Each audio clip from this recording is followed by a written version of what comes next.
Hello friends, welcome to our channel. आज हम बहुत ही बेसिक में एक डिटेल में बात करेंगे कि जैसे जैसे मार्केट का बिहेवियर चेंज हो रहा है, जैसे जैसे वर्ल्ड ऑर्डर चेंज हो रहा है, टैरिफ लग रहा है, एक तरीके से कहा जाए तो एक नया वर्ल्ड ऑर्डर क्रिएट हो रहा है। तो जब भी एक नया कोई भी पावरफुल कंट्री डिक्लाइन करती है या फिर राइज़ करती है, तो उसमें क्या होता है कि पैसे भी बनते हैं इन्वेस्टर के, और दूसरी साइड में क्या होता है कि जो कंट्री डिक्लाइन करती है वहाँ के इन्वेस्टर को लॉस भी होता है।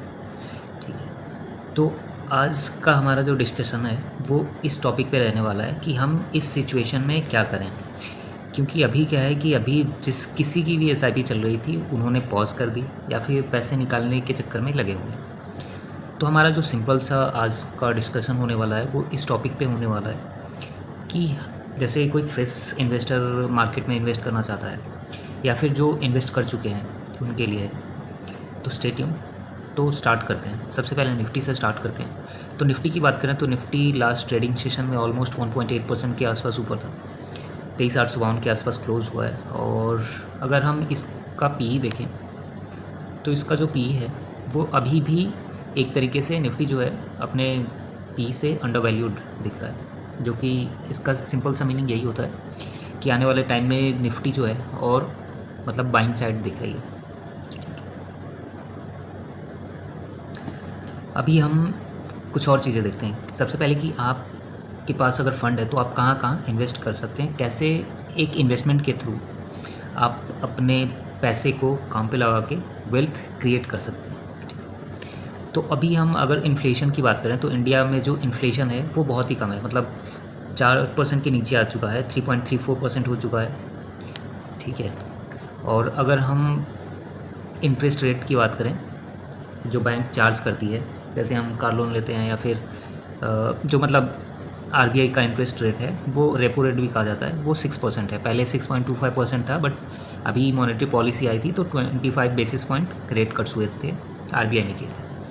उसके बाद से अगर हम 10 ईयर यील्ड देखें तो जो 10 ईयर का यील्ड है वो ऑलमोस्ट 6.37% है 10 ईयर्स यील्ड में। उसके बाद से अगर हम फिक्स डिपॉजिट्स देखें तो यहाँ पे बहुत ज़्यादा एक वेरिएशन है, मतलब 2.5% से लेके 9% तक एफडी पे हमें रिटर्न्स मिलते हैं। ठीक है, मैं रिटर्न्स की बात इसलिए कर रहा हूँ क्योंकि मैं एक्चुअली आपको ये दिखाना चाहता हूँ या बताना चाहता हूँ कि आपके पास ऑप्शंस बहुत ज़्यादा हैं, कहाँ कहाँ कर सकते हैं जिससे आपको रिटर्न अच्छा मिले लॉन्ग टर्म में। ठीक है, तो अगर आप नॉर्मली एफडी करते हैं तो आपको 7.5-8% तक रिटर्न बनता है। बहुत सारे बैंक्स हैं जिनका ये रिटर्न है, मतलब ये इस रेट्स पे ऑफ़र कर रहे हैं। जैसे यूको एसबीआई 7.25% कर रहा है, 1 ईयर का 6.8-6.3 के आसपास है, पीएनबी का है।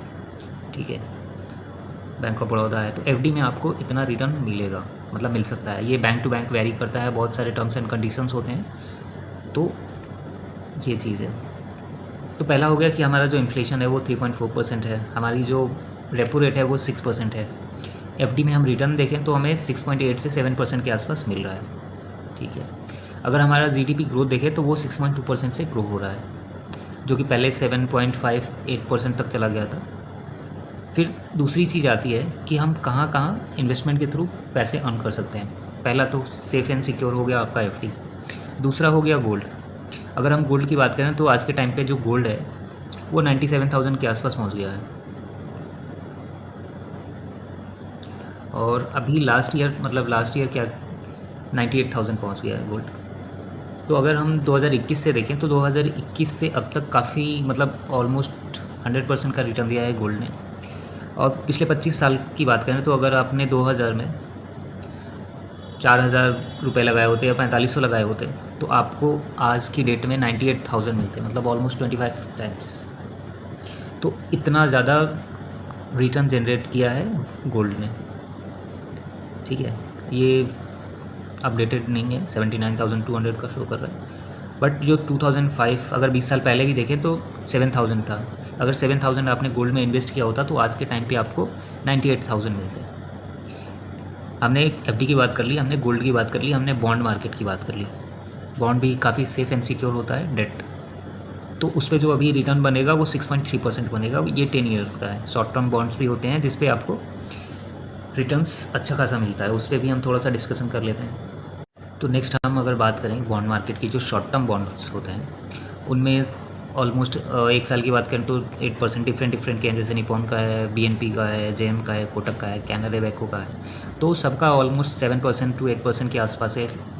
2 ईयर्स 3 ईयर्स अलग अलग डिफरेंट टाइम सिनेरियो में, टाइम होराइजन पे इनका जो एक क्या कहते हैं वॉलेटिलिटी की वजह से बढ़ते रहता है, घटते रहता है। तो हमने 3 चीज़ें देख ली। पहला एफडी का देख लिया हमने, गोल्ड का देख लिया, बॉन्ड्स का देख लिया। अब हम आते हैं कि इक्विटी के साइड में, मतलब म्यूचुअल फंड की साइड में। जैसे हमने 3 चीज़ें देख ली, अभी फोर्थ जो है वो आता है आपका म्यूचुअल फंड। म्यूचुअल फंड में क्या होता है कि बेसिकली कंपनीज अलग अलग तरीके के इक्विटी में, अलग अलग फंड्स में इन्वेस्ट करती हैं। अगर म्यूचुअल फंड की बात करें तो म्यूचुअल फंड वैसे तो मतलब एक मैंने बहुत पहले वीडियो डाला हुआ है, आपको अगर बेसिक चाहिए तो वहाँ पे जाके देख सकते हो। यहाँ पे हम सिर्फ रिटर्न के पर्पज़ से बात कर रहे हैं कि रिटर्न कैसा है और किस किस सेगमेंट में हम इन्वेस्टमेंट कर सकते हैं। जैसे इक्विटी में क्या है कि इक्विटी में यहाँ पे 3 चीज़ें होती हैं मोस्टली, एक लार्ज कैप, मिड कैप और स्मॉल कैप, ठीक है। इसमें भी कुछ ऐसे फंड होते हैं जो हाइब्रिड होते हैं, जिसमें इक्विटी और डेट का रहता है। कुछ फंड ऐसे हैं जो कि ग्लोबल एक्सपोजर के साथ करते हैं, जैसे इंडियन मार्केट में भी इन्वेस्ट कर रहे हैं और ग्लोबल मार्केट में भी, जैसे फ्रैंक का था, हैंगसेंग का है, ठीक है। बट अभी हम, क्योंकि हमारा पर्पज़ रिटर्न के पर्पज़ से है, इन्वेस्टमेंट के पर्पज़ से है, तो हम 3-4 चीज़ें ही देखेंगे। मेनली अभी हम लार्ज कैप पे फोकस करते हैं, ठीक है। तो लार्ज कैप में अगर आप देखोगे कि लास्ट 1 साल का जो रिटर्न है वो किसी का 12% है, किसी का 26% के आसपास है, मिराई का भी ऑलमोस्ट 11% के आसपास है, 10-11 1 साल का। लास्ट अगर 3 साल का भी देखें तो 14-15% के आसपास है, डिफरेंट है, ठीक है। लास्ट अगर 10 साल का हम रिटर्न देखें तो 13-12-14 ऐसे ही मिलेगा आपको। अगर हम ICICI का भी देखें तो सेम ही रहेगा, ठीक है। तो ये हो गया लार्ज कैप में। मेनली क्या है कि अगर आप एफडी में करते हो तो आपको वहाँ पे 7-8% का मिलेगा, मतलब 6 से 8% का हो सकता है।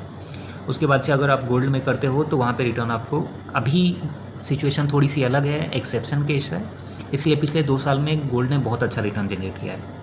बट अगर आप 10 साल मतलब 25 साल 30 साल का एक लॉन्ग होराइजन देखोगे तो वहाँ पे आपको जो रिटर्न मिलेगा वो 7 से 8% मिलेगा। ये गोल्ड का हो गया। बॉन्ड का अगर देखें तो बॉन्ड मार्केट में भी आपको 7 से 8%, मतलब 6.5% to 7% के आसपास ही मिलेगा, ठीक है। बट जब आप इक्विटी में आते हो तो एंड अगेन गोल्ड रिस्की नहीं है, गोल्ड उतना ज़्यादा वॉलेटाइल नहीं होता है, एफडी भी रिस्की नहीं है, उसमें वॉलेटिलिटी रहती नहीं है। जो डेट मार्केट है, जो बॉन्ड मार्केट है, बॉन्ड है, उसमें भी वॉलेटिलिटी कम रहती है, रिस्क कम रहता है। बट इक्विटी में जैसे आप म्यूचुअल फंड में करते हो तो म्यूचुअल फंड में क्या होता है कि एक कम, मतलब जैसे लार्ज कैप में आप कर रहे हो तो यहाँ पे 25 से 30 लार्ज कैप की कंपनीज होती हैं जो ब्लू चिप है, जो इंडिया की मतलब large as per market cap large caps हैं, उनमें ये लोग इन्वेस्ट करते हैं, उसके थ्रू रिटर्न जनरेट करते हैं। तो उसमें क्या होता है कि किसी एक पर्टिकुलर सेक्टर पे नहीं होता है, लार्ज कैप में जितनी भी कंपनीज़ हैं उसमें इन्वेस्टेड होता है। सेक्टर वाइज भी फंड्स होते हैं, वो अलग होता है, जैसे मैन्युफैक्चरिंग का हो गया, एनर्जी फंड हो गए, मैन्युफैक्चरिंग हो गया, डिफेंस हो गया, ठीक है, बैंकिंग का हो गया, तो अलग अलग आईटी का हो गया, तो ये अलग फंड होते हैं। तो मैं सिर्फ अभी लार्ज कैप के ही बारे में बात कर रहा हूँ, तो इसलिए लार्ज कैप में 12% 13% का रिटर्न जो है over a period of 5 years normal है, दिख जाता है आपको, ठीक है। तो ये हो गया, 4 चीज़ें हमने कवर कर ली। एफडी कवर कर लिया हमने, गोल्ड कवर कर लिया, बॉन्ड कर लिया, अभी म्यूचुअल फंड भी कर लिया हमने। म्यूचुअल फंड में 3 सेगमेंट्स होते हैं, लार्ज कैप हो गया, मिड कैप फ्लैक्सी कैप हो गया और स्मॉल कैप हो गया। इसमें इक्विटी और जो डेट होता है वो हाइब्रिड कहा जाता है, तो उसमें भी होता है, बट उसमें थोड़ा सा रिटर्न कम मिलता है, ठीक है।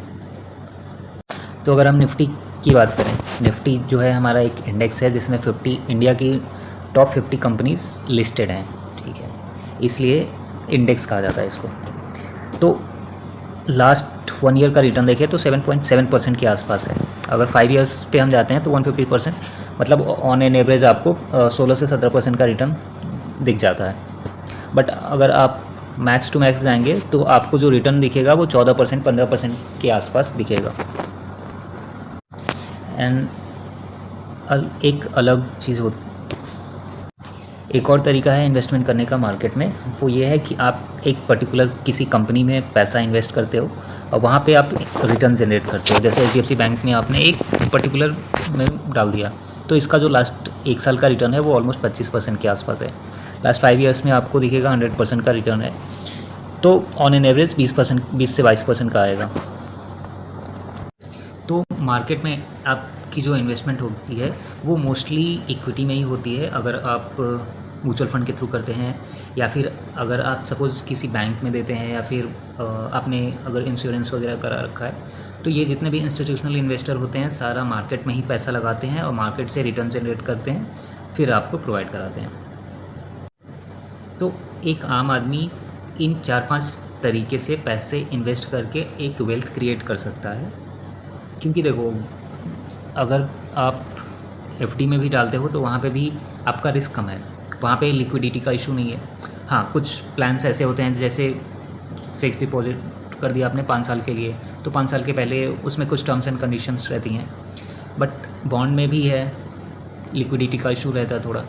बट म्यूचुअल फंड में ऐसा नहीं है, इक्विटी में ऐसा नहीं है, आपको जब चाहे तब आप सेल कर सकते हो विद इन जैसे म्यूचुअल फंड में क्या है कि 24 to 48 आवर्स लगते हैं, इक्विटी में तो तुरंत ही हो जाता है, तुरंत ही आप विड्रॉल भी मार सकते हो।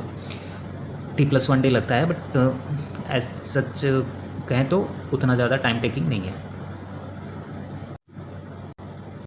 तो म्यूचुअल फंड में इन्वेस्टमेंट के लिए क्या करना होता है, आपके पास एक सिंपल डीमैट अकाउंट होना चाहिए। अगर आप इक्विटी में भी कर सकते हो, किसी पर्टिकुलर कंपनी में करना चाहते हो, तो उसमें भी आपको एक डीमैट अकाउंट चाहिए होता है। डीमैट अकाउंट फ्री में बहुत सारी कंपनीज अभी तो हैं जो ओपन करती हैं, तो वो ओपन कर लो। उसके बाद से म्यूचुअल फंड में भी 2 तरीके से आप इन्वेस्टमेंट कर सकते हो। एक तो फर्स्ट SIP के थ्रू होता है, दूसरा एक होता है कि जैसे आपको लमसम डालना है, 1 लाख का डाल दिया, 5 लाख, 10 लाख, जो भी, मतलब इकट्ठा ही आप एक बार में डाल देते हो। ठीक है। SIP का होता है कि मतलब मंथली बेसिस पे आपकी सिप जाते रहती है। तो अभी के टाइम पे अगर देखा जाए तो सिप बेस्ट है, क्योंकि मार्केट बहुत डाउन है। और सिप में क्या होता है कि आपकी जो एवरेज डॉलर कॉस्टिंग होती है, डॉलर कॉस्ट एवरेजिंग जो होता है, उसमें आपकी जो एवरेजिंग है वो होते रहती है, और जो आपका फंड है वो एक्यूमुलेट होते रहता है over a period of time, और इस रीज़न से आपका जो रिटर्न है वहाँ पे एक अच्छा दिखता है। इसके बाद से मतलब म्यूचुअल फंड के बाद भी और बहुत सारी चीज़ें हैं, जैसे आप इंडेक्स फंड में डाल सकते हो। जैसे इक्विटी में एक पर्टिकुलर कंपनी में डालते हो, वैसे ही इंडेक्स फंड भी बने होते हैं। जैसे निफ्टी 50 का ETF है, IT का ETF है, ऑटो ETF है, बैंकिंग का है, बहुत सारे सेक्टर वाइज भी रहते हैं, तो वहाँ पे भी आप इन्वेस्टमेंट कर सकते हो। बाकी अगर आपके पास ज़्यादा पैसा है, HNI कैटेगरी में आते हो, तो आप PMS और उसके ऊपर AIF में जा सकते हो।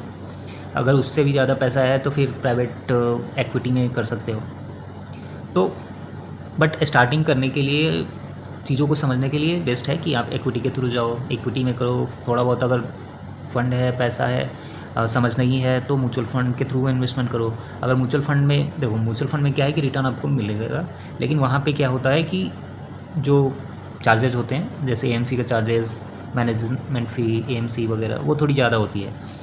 तो आप सिंपल ये कर सकते हो कि इंडेक्स फंड में डालो। जैसे निफ्टी का ETF है, गोल्ड ETF बाई कर लो, IT ETF है, ऑटो ETF है, तो बहुत सारे ऑप्शंस हैं।